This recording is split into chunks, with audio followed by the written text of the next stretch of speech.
Oke, bismillahirrahmanirrahim. Assalamualaikum warahmatullahi wabarakatuh. Selamat pagi, salam sehat semua anak-anakku kelas 10, kelas 11, kelas 12. Di pagi yang cerah ini jumpa lagi dengan Ibu di acara Ganesha Kes, podcast SMA Negeri 1 Purworejo yang mencoba mendekati siswa dalam masa pandemi seperti sekarang ini.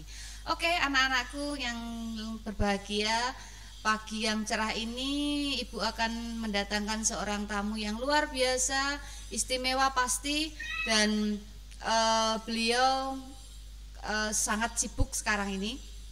Kalau kalian suka lihat televisi, suka lihat TV, acara dari RCTI, kalian pernah lihat Delik, ada Seputar Indonesia, ada juga sekarang Sergap. Nah, beliau ini sekarang sebagai produser dari acara Sergap. Siapakah beliau? Beliau adalah Tetet Muhammad Saiful Anwar Sugeng Enjang. Assalamualaikum. Waalaikumsalam warahmatullahi wabarakatuh, Bu Erna. Mas Saiful. Sehat selalu nje. Aduh. Alhamdulillah sehat. Di tengah pandemi kita harus menjaga kesehatan, menjaga imun. Oke, siap. Ini Muhammad Saiful Anwar. Ini sebagai MG92. Nah, bisa diperkenalkan sendiri, monggo Mas Saiful. Siapa panjenengan biar adik-adik tambah. Saya alumni SMA Negeri 1 Purworejo dan angkatan 92, lulus 92, MG92. Saya dari jurusan bahasa. Nah, itu saya kelas 1-nya kelas 11, kelas 2-nya 4, kelas 3-nya 4. Oke. Begitu, Bu Erna. Oke, luar biasa, jurusan bahasa. Ini langsung masuk ke SMA ini Mas Saiful. Ya. Di SMA, kenapa panjenengan ngambil jurusan bahasa? Itu sesuai minat. Kalau zaman angkatan saya ini untuk masuk jurusan itu menjelang kelas 2 ada tes. Dulu saya ingat Bu Agustin. Bu Agustin. Yang cantik sekali. Itu kita harus mengisi dan ternyata minat saya sesuai hasilnya.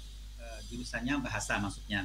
Saya menerima jurusan itu dan di rumah orang tua sempat mau memindahkan saya, harus pindah ke jurusan paling nggak A3 harus pindah gitu ya. Nah, harus Bu Erna, sudah dipilihkan SMA mana saya tetap bertahan, saya tetap memilih bahasa karena saya sesuai minat saja. Saya bilang itu, saya dibilang keras kalau dalam hal prinsip. Apa yang saya tahu saya bertanggung jawab, Bu Erna. Jadi saya tetap pertahankan, saya tetap akan di bahasa. Orang tua saya sempat ke SMA 1 mau memindahkan saya kekeh. Saya bertahan, Bu Erna. Oke. Begitu, Bu Erna. Oke, terima kasih. Gini, di SMA kegiatannya apa? Pada saat di SMA 1? Saya di SMA standar mengikuti kegiatan pramuka, mengikuti ekstrakurikuler karawitan. Itu saya ikuti, minatnya sudah terlihat kan, Bu Erna, gaya bahasa gitu. Pramuka wajib lah dulu kan. Pramuka itu membangun kita struggle sampai sekarang. Itu saya rasakan dari pramuka dan saya ikut benar-benar itu di kegiatan pramuka. Kegiatan lain saya lebih banyak di luar, kegiatan sosial. Saya ketua remaja masjid, terus Karang Taruna. Nah, itu yang membuat saya mencari ilmu itu tidak harus di sekolah. Saya dari lulus SD itu sudah aktif kegiatan kemasyarakatan, terutama Karang Taruna dan remaja masjid. Ketika saya menjadi ketua remaja masjid, saya tidak mau membebani orang tua dari teman-teman saya. Biasanya iuran itu yang paling berat kan, Bu Erna? Iya, kalau ketemu iuran itu. Ketemu iuran itu akan menyulitkan langkah berikutnya. Nah, saya itu cari cara bagaimana agar uang kas itu ada untuk kegiatan ada, tapi tidak tergantung pada donatur, pada orang tua. Teman-teman saya ajak bekerja. Jadi dangir preso, Bu Erna, bersih rumput. Dangir. Teman-teman saya ajak giliran. So ada siapa yang mau membersihkan rumput tetangga, kita yang mengerjakan. Cat rumah sampai yang namanya usuk rumah, usuk bambu itu yang harus direndam, kita yang mengerjakan sampai pengangkatannya nanti setelah 3 bulan, setelah 6 bulan, itu tugas kita. Kita dapat upahnya dipakai untuk kas dari kegiatan remaja. Nah, itu saya lebih banyak aktif di kegiatan sosial. Oke, luar biasa. Jadi tetap aktif selain di sekolah, di luar juga aktif itu ya. Ini Mas Saiful itu asli mana ya Purworejonya? Saya Tambak Rejo. Oh, belum Tambak listrik, Rejo. Bu Erna. Sampai saya lulus kuliah itu belum listrik.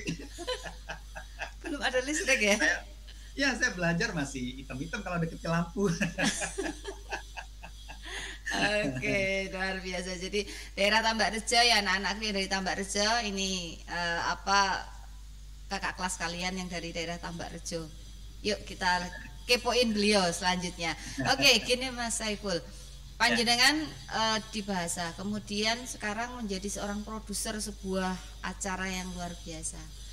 Ini ada enggak di dalam impian panjenengan dulu-dulunya? Sekarang jadi seorang produser sebuah acara televisi, dulunya itu mimpinya apa? Cita-citanya apa dulu? Saya dari kecil, Bu Erna, dari kelas 1 SD, cita-cita saya menjadi petugas pemadam kebakaran. Oh, damkar. Itu karena apa? Di dekatnya Bu Erna ada bengkel dan toko mebel Pak Anggono. Itu terbakar. Oh iya, pernah ya saya. Sedang lari sungai, menyeberang untuk melihat kebakaran, dan saya melihat hero seorang petugas pemadam kebakaran, dan saya sampai kagum sampai hari ini dengan orang-orang beliau-beliau yang ada di pemadam kebakaran. Saya pengagum berat petugas pemadam kebakaran. Mereka adalah hero buat saya. Menolong itu, saya sejak itu saya punya cita-cita ingin menjadi petugas pemadam kebakaran. Itu bagi warga Tambak aneh, petugas pemadam kebakaran juga cita-cita ya dokter, presiden juga jadi petugas pemadam kebakaran. Terus, nah, itu cita-cita saya untuk menjadi petugas pemadam kebakaran. Kemudian saya sudah aktif membaca dari kelas 2 SD. Itu bacaan koran saya adalah Kompas. Berat nih Kompas. Ibu saya yang mencari, saya awalnya tidak tahu, pokoknya ibu saya itu tiba-tiba wah Kompas. Orang tua saya kan pegawai negeri, ayah ya. Jadi koran majalah itu seperti Rindang, majalah-majalah pemerintahan lah. Ya. Saya baca, sudah membaca tuh bosan lah waktu itu. Nah, ibu saya bawa yang lain, Kompas. Ketika bawa Kompas, saya menarik. Itu habis saya baca sampai iklan terkecil saya baca. Sampai sekarang saya masih ingat iklan salon apa. Dan kata yang paling menancap di diri saya adalah tepi barat Jordan. Sungai Jordan, tepi barat, Jericho, Palestina, itu yang menancap di diri saya. Itu saya membayangkan tepi barat itu ujung dari dunia. Nah, saya membayangkan, wah kalau saya bisa sampai tepi barat, saya bisa melihat matahari turun kemana. Itu pas banget angan-angan hayalan imajinasi yang jauh. Nah, begitu perkembangannya, akhirnya melihat petugas pemadam kebakaran, saya beralih lagi. Saya ingin keliling dunia, Bu Erna. Saya cerita ke orang tua, saya mau keliling dunia. Enggak, ibu saya dari SMP udah menanamkan, kamu kerja di bank. Karena adiknya ibu saya itu banyak yang di bank. Bahkan ada adik ipar yang di Amerika itu di bank lah, di BNI gitu. Ibu saya arahnya selalu ke situ. Dipaksa, Bu Erna. Sampai saya kuliah pun, saya nggak lulus UMPTN ya. Saya mengambil UNS tahun 92, saya nggak lulus. Wah, dimarah-marahi habis sama orang tua pokoknya. Nah, saya nggak lulus, terus ibu saya memaksa tetap harus kuliah di perbankan. Saya ambil swasta perbankan memang. Nah, saya ikuti juga orang tua karena galau begitu tidak lulus kan. Teman-teman di negeri semua, karena ibu saya setiap hari marah. Bantu teman-teman itu yang membuat saya, ya udah saya ikuti deh. Saya ikuti dengan baik. Apa yang diminta orang tua ketika saya ada di situ, saya akan melaksanakan dengan baik. Saya ikuti, dan saya di perbankan juga lulus dengan nilai baik. Dan ketika kerja praktek di bank, saya lebih senang bertemu dengan orang, customer service. Nah, saya menikmati. Ketika saya di bidang lain, wah saya pusing. Yang akuntansi itu, wah saya dari bahasa, saya pusing. Tapi ketika customer service, saya praktek itu senang bertemu banyak orang. Saya dari pengalaman sejak lulus S1, saya dulu pemalu, Bu Erna. Sampai kelas 6 itu pemalu. Yang mendorong om saya yang di SMA 1 juga, Om Khairul, itu menyuruh saya ikut lomba. Nah, itu yang membuat saya awalnya pede. Setelah kelas 6 lah, kelas 6 itu saya mulai percaya diri. SD juga ikut lomba-lomba, tapi lomba dari sekolah lah, seperti lomba bahasa Indonesia, lomba cerdas cermat, dan lain-lain. Tapi saya belum percaya diri, belum banyak ngomong. Kalau ketemu orang, belum berani ngomong. Tapi begitu SMP, saya ikut organisasi, itu yang membuat saya berani banyak ngobrol, Bu Erna. Yang utama, saya dari kelas 2 SD sudah senang membaca. Kelas 5 SD saya sudah jualan buah kepel sampai kelas 6 di depan gedung bioskop Pusaka Brengkelan. Itu hanya untuk bisa memberi bacaan, Bu Erna. Zaman dulu, zaman angkatan saya, namanya bacaan tidak seperti sekarang, mudah didapat. Saya cari keloaan Pasar Balidono paling ujung, Bu Erna. Itu hanya untuk mencari bacaan dari hasil saya menjual kepel. 1 kilo kepel 35 sampai 40 rupiah. Itu saya beli apa yang dapat dari buku loaan itulah, entah buku, entah komik, koran, majalah, itu semua saya beli dari hasil menjual hari itu, Bu Erna. Luar biasa. Itu kepalnya dari mana itu? Kepel dari rumah sendiri. Buah kepel itu nggak ada yang makan, nggak dipakai. Tapi buat orang kota mungkin aneh ya. Itu ternyata laku. Saya jualan di sampingnya Koh Pancing. Kalau saya numpang di situ dan diperbolehkan. Ada pengalaman seru lah. Saya melanggar memang karena itu trotoar kan. Mohon maaf ini pernah melanggar saya jualan di situ, tapi banyak yang jualan di situ. Saya cuma jualan buah kepel gitu kan. Saya sewa timbangan ada loh dulu, Bu Erna. Saya kelas SD udah berani menyewa timbangan. Itu yang jualan es beras kencur. Di situ menyewakan timbangan. Nah, saya sewa di situ 50 perak. Bisa sewa sehari. Nah, itu saya nyewa timbangan, saya jual buat beli buku. Yang penting setiap hari harus ada bacaan baru, begitu Bu Erna. Harus ada bacaan baru setiap hari. Setiap hari. Ini SMP saya melanglang ke Jakarta, ke Jogja hanya untuk SMA itu saya ke Jakarta, Bandung hanya untuk ke Gramedia. Karena saya waktu itu ada Gramedia di Projo kan nggak ada, Bu Erna. Kartika Puri, Anur. Iya, Anur ya. Ya saya sudah lahap lah bacaan-bacaan itu, saya beli buku, paling banyak buku agama memang kan. Sementara pengetahuan umum saya harus keluar. Saya berani naik kereta sendiri ekonomi sampai Jakarta, ada saudara kan. Ke Bandung dulu, dari Bandung saya naik kereta ke Jakarta. Hanya untuk ke Gramedia dan cuma beli buku 1. Yang penting di Gramedia saya baca buku banyak, Bu Erna. Gratis ya? Gratis. Luar biasa. Kakak kelas kalian yang satu ini luar biasa, jago baca. Jadi apapun sudah dibaca sejak kecil. Jadi kalian kelas 10, 11, 12, yuk sudah baca apa nih hari ini? Yuk, Duta Literasi, ayo gerakan teman-teman kalian untuk menjadi lebih tahu, lebih banyak, kalian harus baca. Kalau zaman dulu kita masih kesulitan baca ya, Mas Saiful ya, maksudnya buku masih sulit. Kalau sekarang sudah luas sekali, bahkan e-book pun ada aja, sekarang pakai e-book juga ada. Jadi sekarang zamannya sudah berbeda. Harapan ibu kalian lebih banyak baca lagi, karena dengan membaca kalian akan melihat dunia gitu nggih, Mas Saiful, yang saya tahu. Oke, Mas Saiful, tadi Mas Saiful pernah ngendika bahwa saya tidak lolos UMPTN. Nah ini yang mau saya ambil. Soalnya anak-anak kita ini kelas 12 sudah mau SNPTN, SBMPTN. Nah ini sama, kalau zaman dulu kita namanya UMPTN ya, kalau sekarang SNPTN, SBMPTN. Ini gimana nih? Begitu daftar nggak keterima? Terus gimana nih rasanya? Pastilah kecewa, ada teman-teman saya semua diterima. Rasanya campur aduk lah. Mungkin kesalahan saya dan lain-lain, itu merasa bersalah sekali dengan orang tua yang pasti ya kan. Orang tua tuh sampai puasa lah ketika ujian, ketika UMPTN. Sementara saya santai-santai. Mungkin itu kesalahan saya dalam hati saya gitu. Nah, yang pertama saya mengikuti orang tua. Saya harus masuk perbankan, saya masuk perbankan. Tapi itu bukan minat saya. Minat saya adalah keliling dunia. Ketika saya sudah memutuskan, wah saya jangan jadi petugas pemadam kebakaran lah. Nanti hanya di Purworejo saja waktu itu. Saya ingin keliling dunia karena bacaan saya dari SMP sudah mendengarkan ABC Australia yang akhirnya tempat saya sekolah tahun 2014. Kemudian BBC jam 8 malam saya dengerin BBC. Itu saya apa yang saya dengar itu sudah dari berbagai belahan dunia tentang Indonesia. Tapi saya ingin tahu dunia yang sebenarnya seperti apa, jangan hanya mendengar tanpa melihat, tanpa ada di situ. Saya ingin keliling dunia. Nah, terus ketika saya perbankan sudah selesai, Bu Erna, minat saya adalah keliling dunia.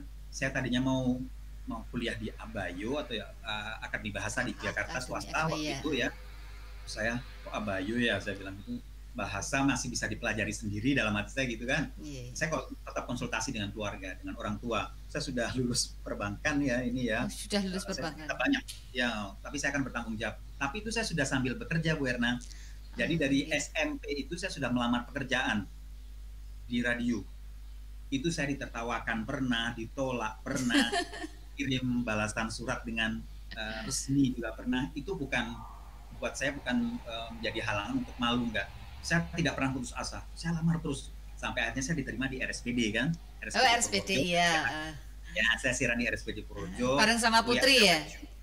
Ya, sama Lili Lestari Putri. Iya, Putri. Oke. RSPD. Dari gaji, saya nggak memikirkan gaji, yang penting ilmu. Saya banyak omong kan Bu Erna nih seperti ini. Jadi bagaimana orang tua saya bilang, kamu jangan ngomong sembarangan di jalanan. Ayah saya kebetulan di Jakarta, jadi kalau menasihati seperti itu, kamu jangan banyak omong di jalanan. Gunakan sebaik-baiknya. Saya selain sering jadi pembawa acara di acara kelurahan, masjid dan lain, saya gunakan untuk siaran radio. Berlanjut ke masalah kuliah. Akhirnya saya bertanggung jawab. Minat saya itu keliling dunia, saya bilang gitu. Saya nggak mau melihat di sini saja, saya mau lihat dunia, saya mau ke tepi barat, saya ada niat ke tepi barat, saya bilang. Orang tua saya kaget, tepi barat, orang tua aja bingung. Gimana itu? Ya, saya dari kelas 2 SD udah tahu tepi barat, tapi saya belum pernah sana, saya mau ke tepi barat, saya bilang gitu. Orang tua saya juga bingung, tepi barat nggak sejauh itu lah, mungkin karena saya terangan dari kecil. Kemudian saya memutuskan setelah melihat jurusan-jurusan hubungan internasional. Angan saya bukan jadi diplomat atau lain-lain, yang penting saya bisa apapun nanti. Saya pokoknya ngambil hubungan internasional. Bayangan saya hubungan internasional, banyak ketemu orang, saya bisa keliling dunia kemana-mana. Nah, ketika di hubungan internasional saya memilih UMJ, saya ada tesnya memang, dan saya lolos, masuk ke situ, ya swasta lebih mudah lah. Ya, saya pelajari dengan baik-baik, apa minat saya ketika saya ada di hubungan internasional. Saya jurusannya dulu bahasa, dengan budaya saya sudah tertarik. Saya mengambil skripsinya diplomasi budaya antara Indonesia dan Jerman melalui RRI Deutsche Welle. Nah, akhirnya saya juga menang kompetisi di Deutsche Welle, Bu Erna. Luar biasa. Itu Allah itu sering, apa yang saya lakukan, kenapa selalu bertemu, nggak tahu itu. Seperti tepi barat, Deutsche Welle, Adelaide, pas 5 SD saya ingat sekali. Ibu saya nyuruh saya baca, ini dibaca tulisannya, bacanya apa dari koran. Saya bilang Adelaide, ibu saya tertawa gitu. Adelaide. Suatu hari saya sampai Adelaide, dan kota yang paling saya senangi di Australia adalah Adelaide. Itu Bu Erna. Jadi setelah saya memutuskan jurusan hubungan internasional, itu sesuai minat saya. Jadi sesuatu itu harus dipertanggungjawabkan.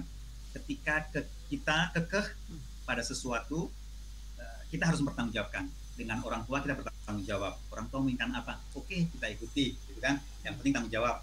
Kemudian karena orang tua yang biayai. Kemudian ketika saya memutuskan, saya sudah ada hasil nih dari bekerja, saya boleh ya kuliah, tapi tetap minta dibantu. Saya mau kuliah di hubungan internasional di UMY.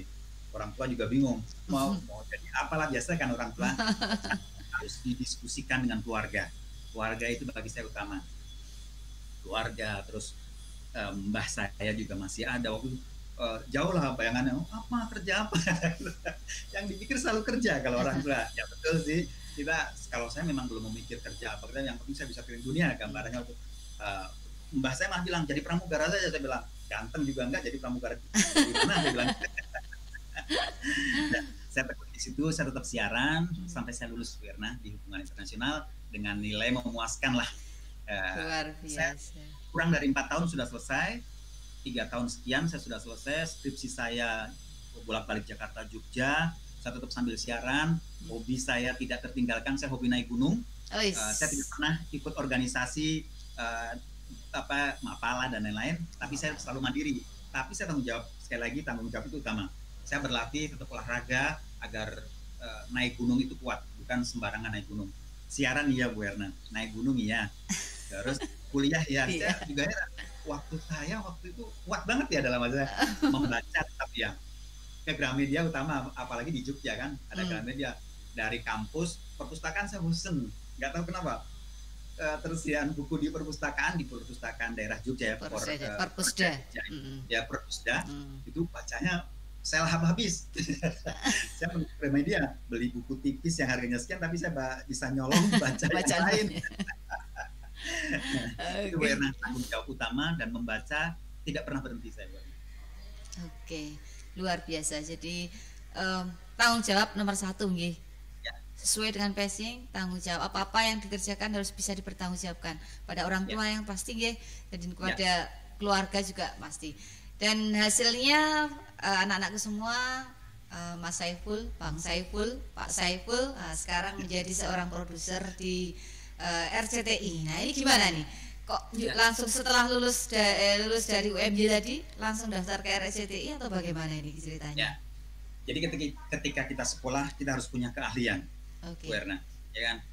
Jangan hanya, kalau saya prinsipnya jangan hanya kampus perpustakaan, pos, ya kan? Saya ngekos di Jogja waktu itu.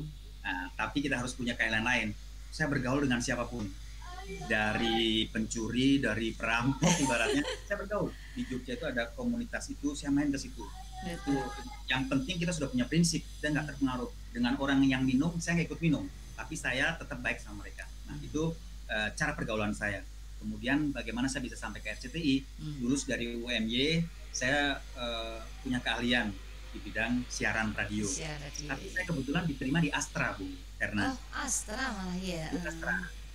Saya di Humas waktu itu di Astra, tapi lagi-lagi karena minat saya itu sudah terbiasa siaran, saya nyambi siaran di Radio Muslim FM.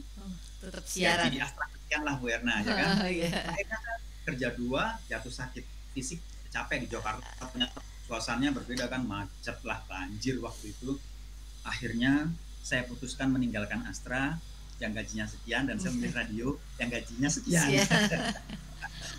Orang lagi-lagi saya harus konsultasi ke Purworejo dan keluarga di Jakarta kan, semua marah lah, kenapa kamu memutuskan ini, sudah kerja di Astra. Lagi-lagi kerja selalu diinginkan orang tua, ya kan, sementara saya lain punya tanggung jawab, merasa saya bisa mempertanggungjawabkan lah, saya memilih radio. Dari Muslim FM saya ke El Sinta, radio berita. Nah, itu saya menikmati, Bu Erna. Wah, menikmati berita. Ternyata saya bisa keliling Indonesia waktu itu. Keliling Indonesia, wah ini udah mulai ketemu nih langkah saya untuk keliling dunia. Awal itu Indonesia dari Radio El Sinta. Dari El Sinta saya diterima di RCTI itu melalui tes yang panjang. Seleksi panjang. RCTI itu tesnya cukup ketat. Dari tes kesehatan, tes awal, tes psikologi, tes IQ, sampai yang terakhir narkoba. Jangan sekali-kali memakai narkoba. Rokok jangan kalau bisa. Karena di tes kesehatan itu kita bekerja di media itu harus sehat. Itu yang utama. Pokoknya akhirnya lolos dari sekian ribu orang, hanya 2 orang yang diterima termasuk saya. Luar biasa. Ketika saya di RCTI saya bertanggung jawab. Saya itu selalu berprinsip jadilah yang berbeda, jangan rata-rata, Bu Erna. Itu prinsip saya. Ketika saya di RCTI, saya tidak hanya sebagai reporter yang tugasnya ini dan ini buat berita, dah store ke produser, dah selesai. Memang itu ya sudah standar pekerjaan saya sebagai reporter seperti itu, menjalin hubungan dengan narasumber dan lain-lain. Tapi saya punya suara yang saya pernah di radio, saya tanya-tanya bagaimana saya biar bisa dubbing berita, saya bilang gitu kan. Coba saya dites berita, itu belum dipakai, Bu Erna, meskipun saya udah di radio, di radio berita dan lain-lain, suara saya belum dipakai, Bu Erna, harus dites dan lain-lain. Oke, akhirnya 1-2 berita lolos, akhirnya saya bisa menjiwai berita untuk membaca, menjadi dubber. Oke, saya sekarang reporter dan dubber. Tidak hanya satu. Satu lagi, saya harus bagaimana saya bisa menyampaikan berita dengan baik ada di layar. Kalau reporter kan hanya di belakang. Akhirnya saya menjadi stand upper, lolos juga akhirnya. 2006 masuk RCTI, 2008 baru warawiri di layar, Bu Erna. Muncul ya. Ya, dari 2008 sampai 2012 itu saya naik tinggi terus lah. Pokoknya hampir setiap hari selalu ada saya waktu itu. Stand upper, melaporkan berita dari manapun lah, seluruh Indonesia lah. Itu cita-cita saya udah mulai terlihat, Bu Erna. Tahun 2007 saya ditugaskan ke Arab Saudi. Terus sampai Arab Saudi ya. Tapi on cam, masih tugas ini kan, tugas Arab Saudi. Mulai langkah saya yang cita-cita untuk keliling dunia tercapai, Bu Erna. Negara mana udah sampai akhirnya saya bisa keliling dunia. Terus bagaimana saya kemudian setelah lolos dari stand upper tahun 2012 saya diminta menjadi host Delik. Itu saya membawakan acara Delik sampai 2015. Tahun 2014 saya sekolah di Australia di ABC. Dari SMP saya sudah mendengarkan ABC, akhirnya saya sampai di ABC ternyata. Terus saya tahun 2007 saya mendapatkan beasiswa juga dari SIDA Swedia untuk investigasi. Makanya akhirnya saya didelik, terus investigasi. Saya tahun 2007 itu sudah melakukan investigasi TKI ilegal ke Malaysia. Saya menyamar menjadi seorang TKI dan benar-benar itu kamera peralatan belum canggih sekarang. Saya manual, saya menjadi TKI nyebrang laut dari Pulau Pinang ke Tanjung Pinang ke Malaysia. Itu saya benar-benar mengikuti prosedur menjadi seorang TKI itu seperti apa. Ya, terus setelah itu saya menjadi dipercaya untuk host Menapaki Indonesia sampai 2020 kemarin. Dan mungkin tahun ini mungkin saya diminta, tapi saya nanti dulu saya masih nyaman di Sergap. Terus sekarang masih host investigasi Sergap, Bu Erna. Jadi kita harus jadi yang beda, jangan rata-rata, agar apa yang kita inginkan bisa mencapai ke situ lah, Bu Erna. Tapi kita harus tanggung jawab, punya modal seperti dari membaca dan lain-lain agar menguasai salah satu hal. Gitu, Bu Erna. Oke, ya Allah, subhanallah. Panjang sekali ceritanya dan luar biasa, sangat menginspirasi buat adik-adik semua ini, Mas Saiful. Jadi kita dimanapun berada itu harus beda. Jadi Mas Saiful ngendiko harus beda di atas rata-rata lah setidaknya. Jadi akan ada perbedaan. Nah, ini yang membuat Mas Saiful bisa eksis sampai sekarang itu ternyata seperti itu anak-anakku. Jadi kalian juga harus bisa seperti beliau. Bagaimana caranya? Sesuai dengan passing yang pasti. Jadi apapun yang kalian lakukan sesuai dengan passing kalian, sesuai dengan minat kalian, ditekuni. Apapun yang terjadi pasti akan apapun yang kalian cita-citakan pasti akan terwujud. Gitu ya Mas Saiful. Jadi sedikit tadi mengulas yang dingentikake Mas Saiful, saya luar biasa juga. Ada enggak nih pengalaman di mana yang berkesan, yang sangat berkesan bagi Mas Saiful? Acara di mana ini? Pada saat ngambil liputan apa? Yang paling berkesan ketika saya bencana dunia. Tsunami ini saya masih merinding, Bu Erna. Tsunami Aceh. Itu yang saya lihat adalah saya masih merinding kalau ingat tsunami Aceh, karena saya di hari ketiga itu sudah sampai Aceh dan melihat ribuan jenazah. Ya, itu yang buat saya sampai sekarang itu pengalaman liputan yang luar biasa. Ketika ada di sana, saya menomorduakan liputan akhirnya. Lebih baik saya ke kemanusiaan dulu. Apapun yang terjadi, saya menolong dulu. Itu pengalaman luar biasa. Yang kita harus membangun empati di situ, jangan membangun egois. Terus ya disitulah pokoknya pengalaman paling luar biasa buat saya nih ya. Yang sangat menyentuh adalah liputan tsunami. Kemudian liputan lain juga banyak, ada tsunami di Mentawai, kemudian saya ke Palestina. Konflik yang sudah saya pelajari dari kelas 2 SD, akhirnya saya bertemu langsung, oh ini tepi barat, oh ini konfliknya yang sudah saya baca dari SD itu. Nah akhirnya saya ada di situ, karena itu juga luar biasa, karena itu politik dan ini ya, agama juga ada, politik juga ada lah. Kalau itu panjang penjabarannya, yang pasti saya sudah sampai ke situ. Liputan yang berkesan lagi, investigasi, karena saya harus banyak melakukan menyamar menjadi seorang TKI, atau saya pernah mendapat ancaman senjata tajam sudah di leher, Bu Erna. Itu benar-benar di leher gitu? Ya, dan itu pernah di Jerman, di Deutsche Welle. Dan itu adalah peliputan pengeboran minyak ilegal. Nah itu saya juara di Jerman, di Deutsche Welle. Yang itu saya buat skripsinya waktu saya kuliah. Saya suka, kenapa ya, apa yang saya nggak pernah terpikirkan akhirnya ada hubungannya. Nah itu karena saya sudah terbiasa itu di Jogja, saya bergaul dengan orang mabuk minuman. Ketika saya mau ditembak, Bu Erna, saya udah bilang bagaimana cara, ya yang siapa sih yang nggak takut lah, keringat hampir keluar semua. Nyawa sudah ini. Saya hanya berdoa sambil mencoba mendekati. Itulah tugas reporter, bagaimana mendapatkan berita, informasi dengan segala katanya. Ketika saya sudah ada di sini, jangan takut. Saya justru sama kameramen bilang, Bang Iksan namanya, Bang Iksan, kamera diturunin, arahin ke sini, saya bilang kan. Terus Bapak yang ini, Pak, Bapak melakukan pengeboran minyak ilegal karena apa, Pak? Saya bilang, dalam hati saya deg-degan Bu Erna. Saya masih ingat rasa itu Bu Erna. Aduh, apa ini yang akan terjadi? Bapak itu akhirnya bilang, ya ini nah, pokoknya ketidakadilan lah seperti intinya. Itu harus jujur. Oke Pak, Bapak menyampaikan seperti itu, silahkan sampaikan di depan kamera itu Pak. Nanti saya sampaikan ke Pak Presiden. Dalam hati saya, gimana cara menyampaikan ke Pak Presiden? Ya, yang penting tayang di layaran, gitu, di layar kan.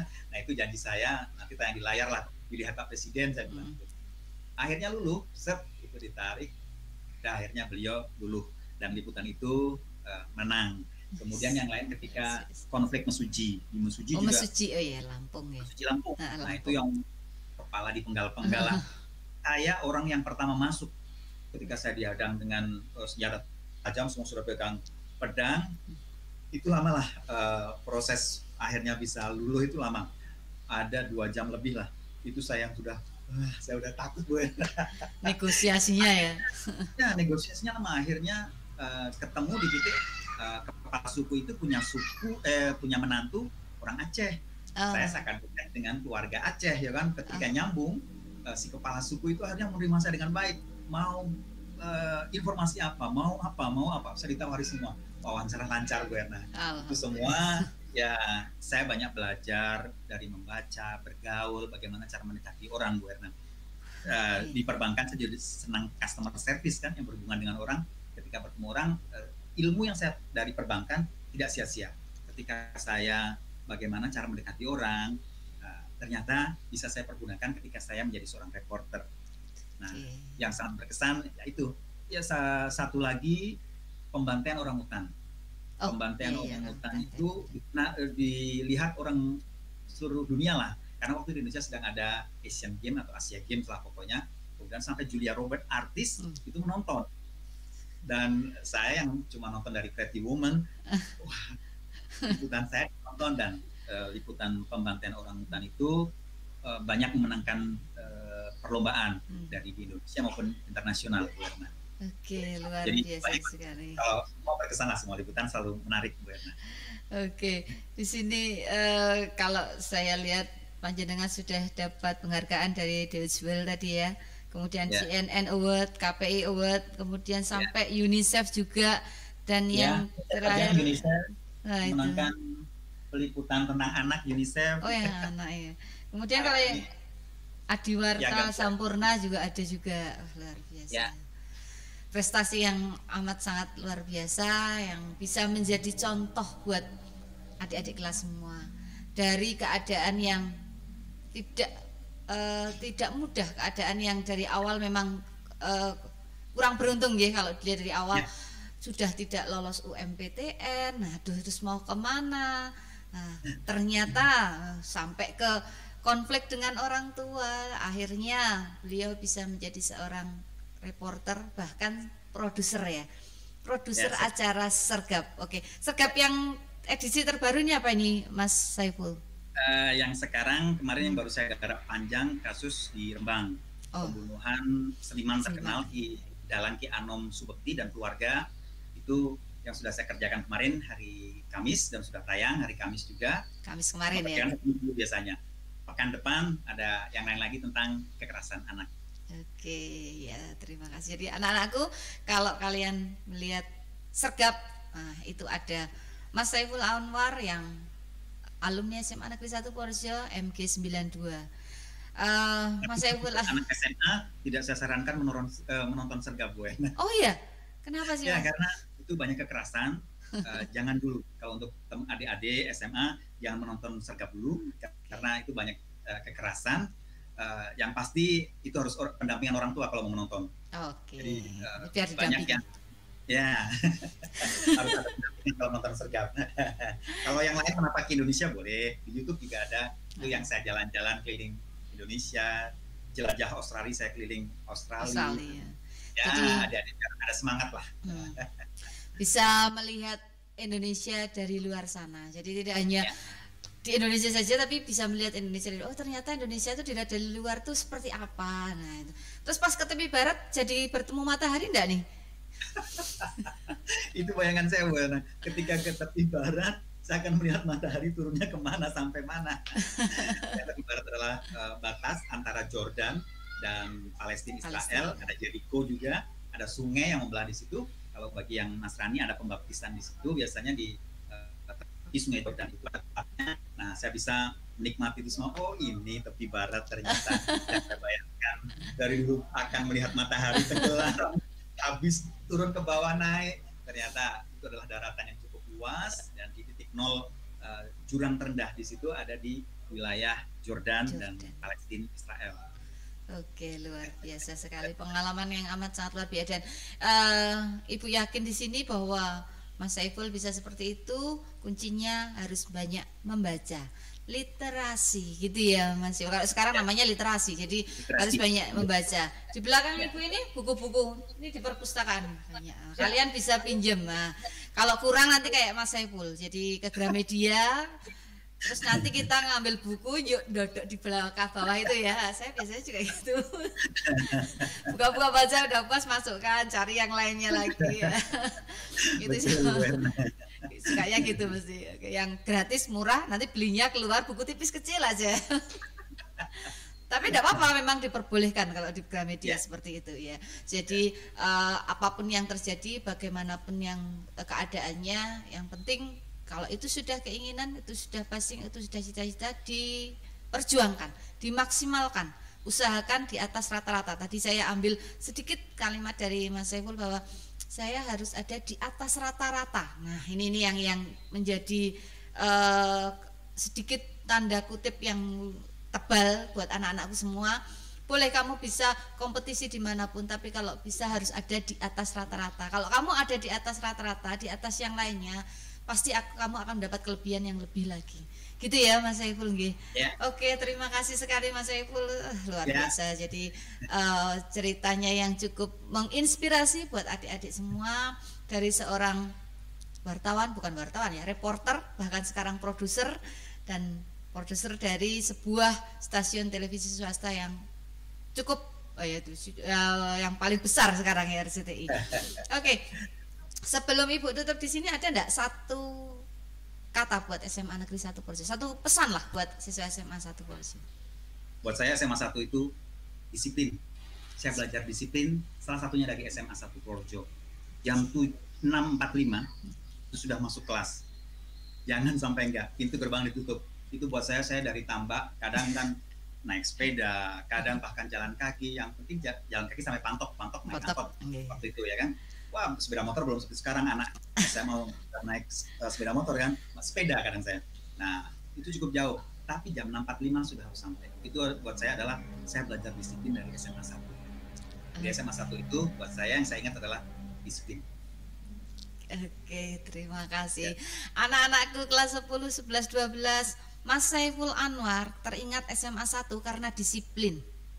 Kalian ada di SMA 1, kalian harus bangga. Kedisiplinan kalian itu akan bermanfaat untuk kehidupan yang akan datang.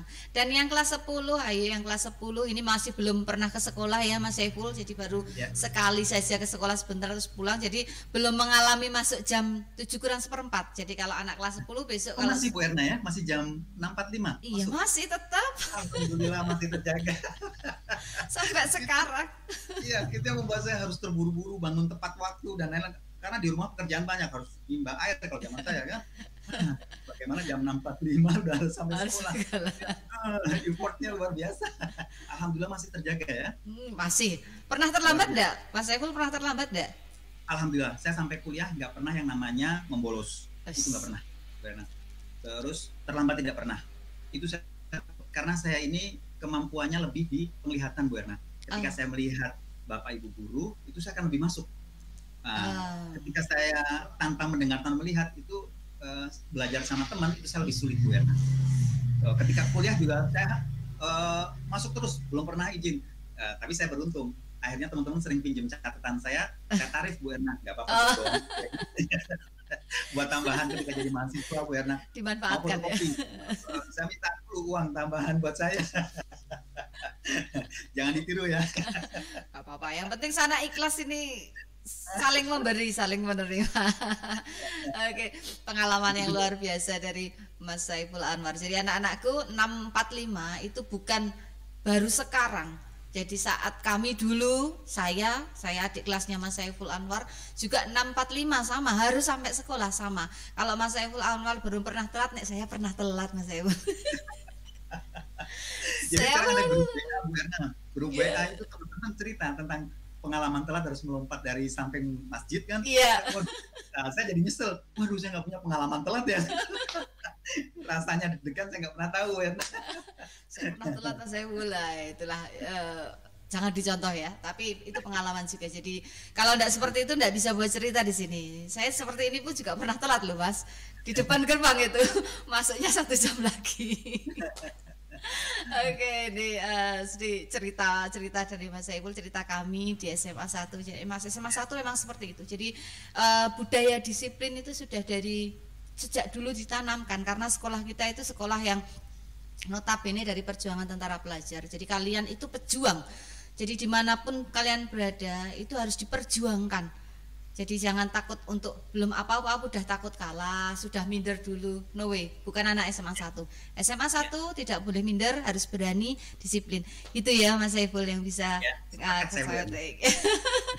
Oke, anak-anakku semua, ini waktunya sudah mepet, ini udah mulai untuk masuk ke kelas kembali untuk anak-anak. Jadi jam sekarang sudah masuk ke sesi untuk hari Senin. Jadi ini masuk jam pertama.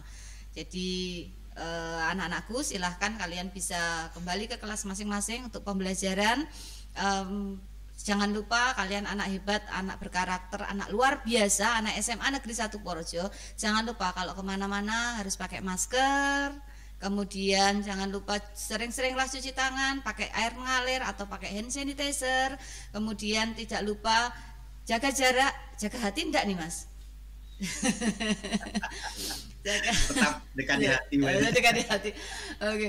Jaga jarak, jauhi kerumunan, kemudian kurangi mobilitas. Ini yang perlu kita lakukan sekarang karena kondisi sekarang masih kurang memungkinkan lagi. Kalian belum bisa ke sekolah, suatu saat kalau bisa ke sekolah, kita bisa berkumpul, kita bersama lagi untuk pembelajaran seperti sebelum keadaan seperti ini. Jadi silahkan kembali ke kelas masing-masing. Terima kasih Mas Saiful atas rawuhnya di sini. Aduh ya, luar biasa. Terima kasih Bu Erna dan adik-adik semua. Di sela-sela kesibukan panjenengan menjadi seorang yang luar biasa di RCTI. Jadi terima kasih waktunya. Terima kasih pada GLC. Ini ada GLC Mas Saiful. Jadi GLC yang memprakarsai kita bisa seperti ini. Kanisa Landscape. Iya, GLC.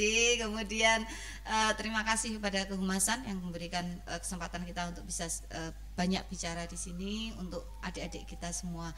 Terima kasih. Kemudian sebelum kami tutup, Mas Saiful, SMA Negeri 1 Purworejo, unggul, berkarakter, mendunia. Yuk bareng-bareng. Ya. SMA Negeri 1 Purworejo, unggul, berkarakter, mendunia. Oke, terima kasih. Assalamualaikum warahmatullahi wabarakatuh. Waalaikumsalam warahmatullahi wabarakatuh. Mengisi kemerdekaan.